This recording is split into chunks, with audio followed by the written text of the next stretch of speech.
தனியாக இருக்கும் போது சிந்தனையில் கவனம் செலுத்துங்கள், கூட்டத்தோடு இருக்கும் போது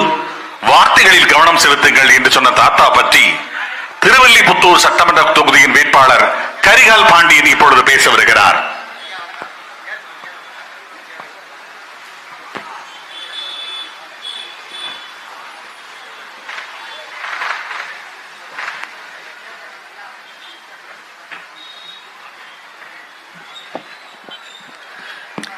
என் தாய்க்கு மூத்த மகன் தாய்ப்புலி என் அண்ணன் செந்தமிழன் சீமான் அவர்களுக்கும் என் உற்றார் உறவினர்களுக்கும் மாலை நேர வணக்கம். எங்கேனும் இருந்து என் அடியேன் உன்னை நினைத்தால் அங்கே வந்து என்னுடன் உடனாகி நின்றருளி என் வினையை அறுத்திட்டு இணையாளும் கங்கா நாயகனே கலிப்பாலை மெய்யானே என்ற ஞானசம்பந்தரின் வரிகளுக்கேற்ப ஈசனின் இளைய மகன் முருகனை இறையாக ஏற்று தன் வாழ்நாளில் இறுதி வரை முருக பக்தனாக வாழ்ந்து மடிந்தவர் எங்கள் ஐயா பசும்பொன் முத்துராமலிங்க தேவர் அவர்கள். அவர்களின் நினைவை போற்றும் இந்த வகையில்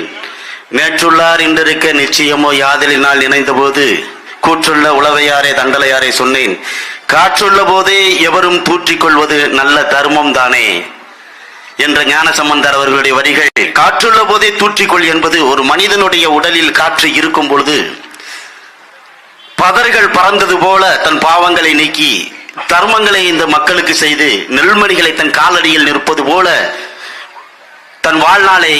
சிறப்பித்து காட்டியவர் பெருந்தமிழர் பசும்பொன் முத்துராமலிங்க தேவர் அவர்கள். ஐயா அவர்களுடைய வாழ்வியலை போற்றும் பொழுது என் அன்பிற்குரிய உறவுகளே, தானம் தர்மம் தவம் ஞானம் யோகம் போகம் என்பது ஒரு மானிட பிறப்பு இறையாக வருவதற்கான ஒரு 6 நிலைகள். ஒரு மானிடன் தானம் தர்மத்தை தன் வாழ்நாளில் எவன் ஒருவன் நிலைப்படுகிறானோ அவர்களுக்கு ஞானம் உச்சியில் நின்றும் யோகமும் போகமும் வெற்றி அடையும் பொழுது அவன் இறைநிலைய அடைகிறான் என்ற நோக்கோடு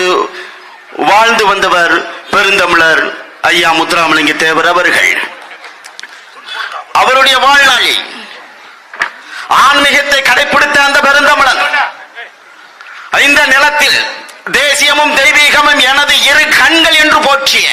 அந்த பெருந்தமிழர் இந்திய சுதந்திர வேட்கையை தன் நெஞ்சில் ஏற்றி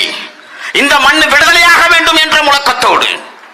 இந்த மண்ணில் வெள்ளையனுக்கு எதிராக போரிட்டு இந்த மண்ணில் சுதந்திர வேட்கையை வீதி வீதியாக விதைத்தவர் எங்கள் பெருந்தமிழர் ஐயா பசும்பொன் முத்துராமலிங்க தேவர் அவர்கள். கைரேகை சட்டத்தால் தமிழர்கள் ஒடுக்கிய பொழுது, வெள்ளைக்காரன் அவர்களை சித்திரவதை செய்த பொழுது